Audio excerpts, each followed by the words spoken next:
tray at the moment. Turn his head. Oh, what have we got now? Oh.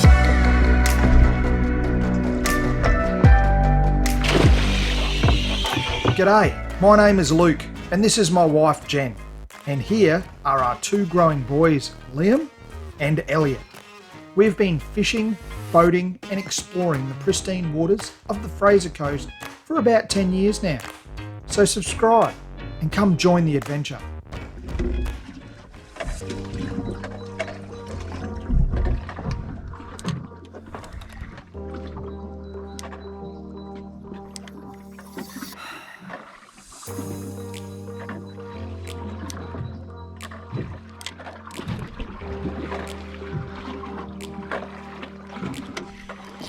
Oh yeah.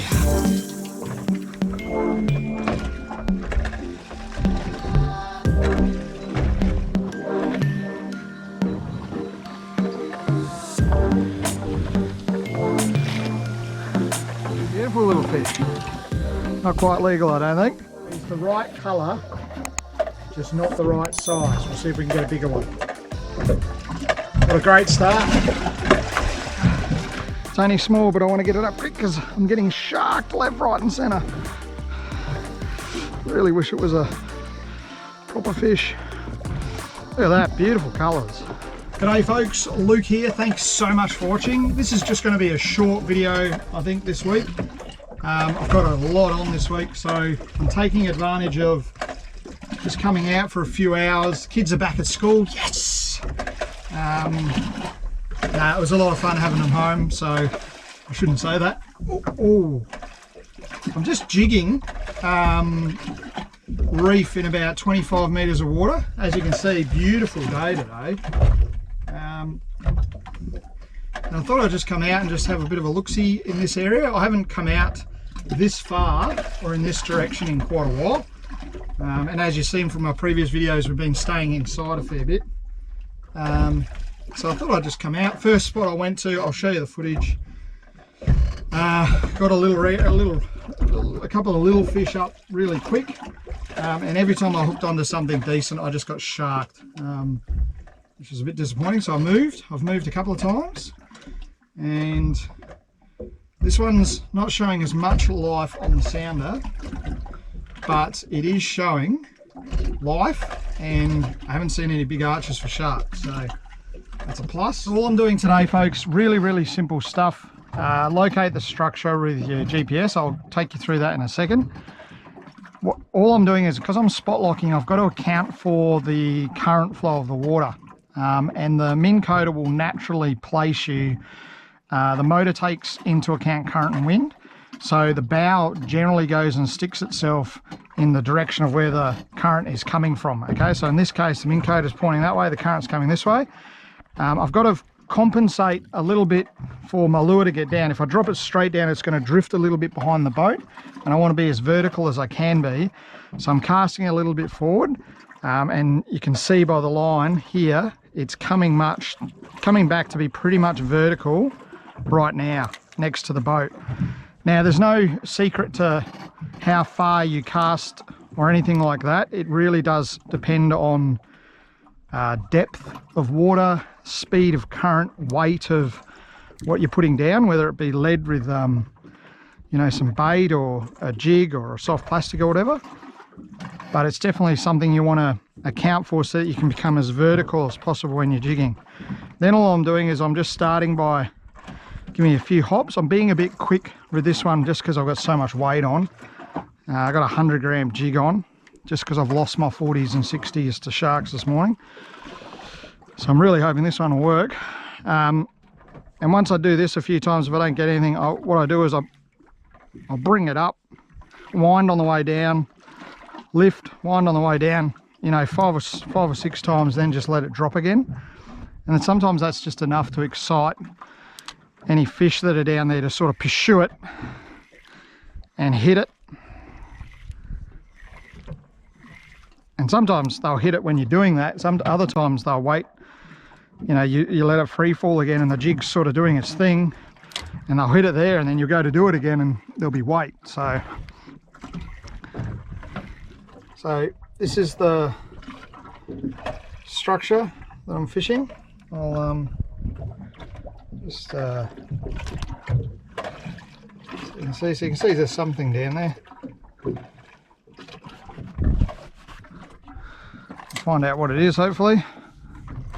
So I do a couple of drops in one spot, give it a couple of minutes, a couple of drops, and then just use the jog feature with the Altera just to move myself, you know, 10 meters, maybe 20 meters. I really am hoping I can get this fish up. It feels very heavy. It feels very tunerish, possibly Trevally-ish.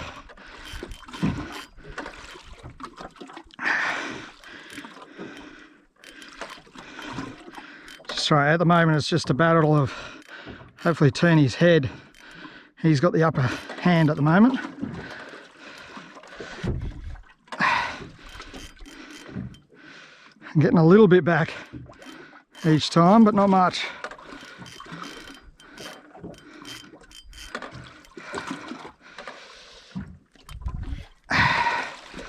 Okay, come on.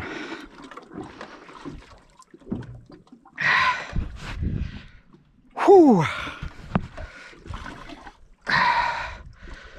Okay, come on. Take it easy.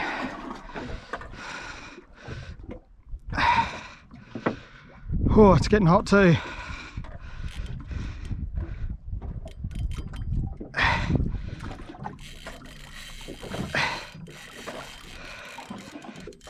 So I have been sharked here once.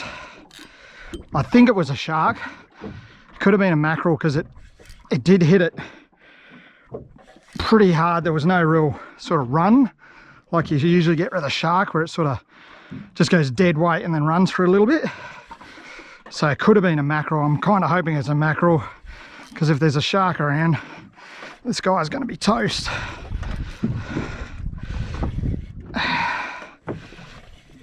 Oh, he's lost a bit of energy now. Big golden trevally, folks. Big golden. He's fighting hard. Oh, look at that in the water. I hope you can see that. Beautiful fish. Absolutely gorgeous. I'm going to try and get this guy in quick because I just don't know what's lurking. Oh, nice. Okay. So that was the lure. Let's get a bit of that muck off. So that's the lure. It's the Jig Power 100 gram. There he is, folks. I love catching these things. They fight like little brutes. They do not give up.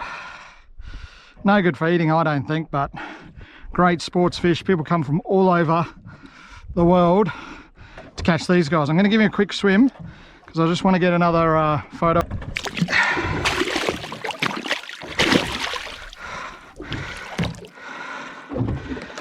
So things are going a little quiet on the jig, so it's time to change. I'm going to go to a soft plastic. Oh.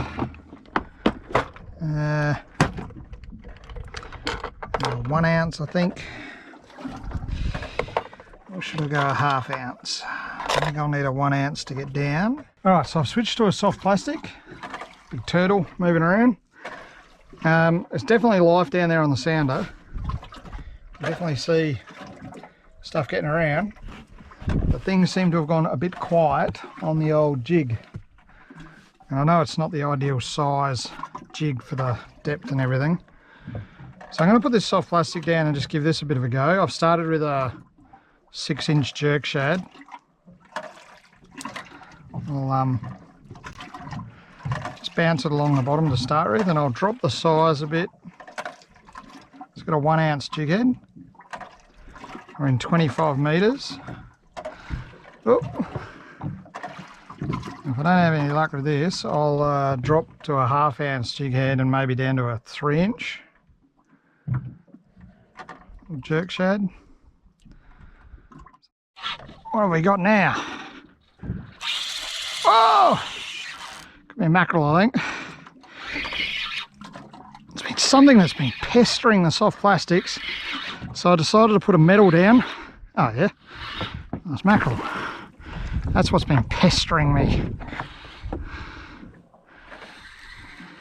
Probably do another run. It's a good sized schoolie.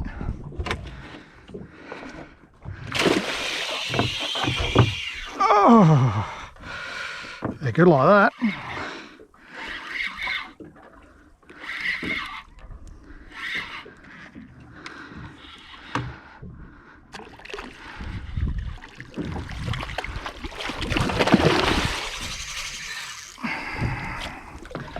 Bit green still.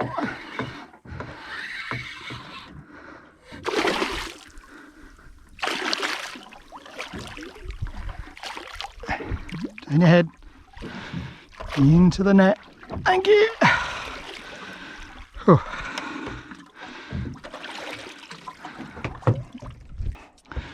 You be really careful with these guys, folks, because of those chompers. Chompy chomps. I'll give you a quick measure and then we'll see what the go is. Alright folks, I'm going to head back in now. I've had, I launched at about 9, 10, 11, 12, 1. So I've had 4 hours out on the water. Tide changes were before I got out here and everything, so pretty slack tide at the moment. Beautiful flat conditions as you can see. Sharks were a bit of a problem. And so were the mackerel biting me off, but that's my own silly fault, those ones. And caught a couple of decent fish, all on the jigs basically. So not too bad for today. I've got a feed for dinner and I've had a good time. We've got a northerly, northwesterly kicking in tonight. Tomorrow it's going to be quite strong, so looks nice and flat now. It's going to churn up pretty bad tomorrow. Anyway, I'll get everything packed up, head back in, and yeah, get ready to pick the kids up and then prepare the mackerel for dinner. Next week on Fishing, Boating, Exploring, we pay a visit to Kungle Creek and Moon Point, 2 must-see boating destinations on the Fraser coast. We discover our own deserted island, and Liam hooks onto something, well, big. Ouch.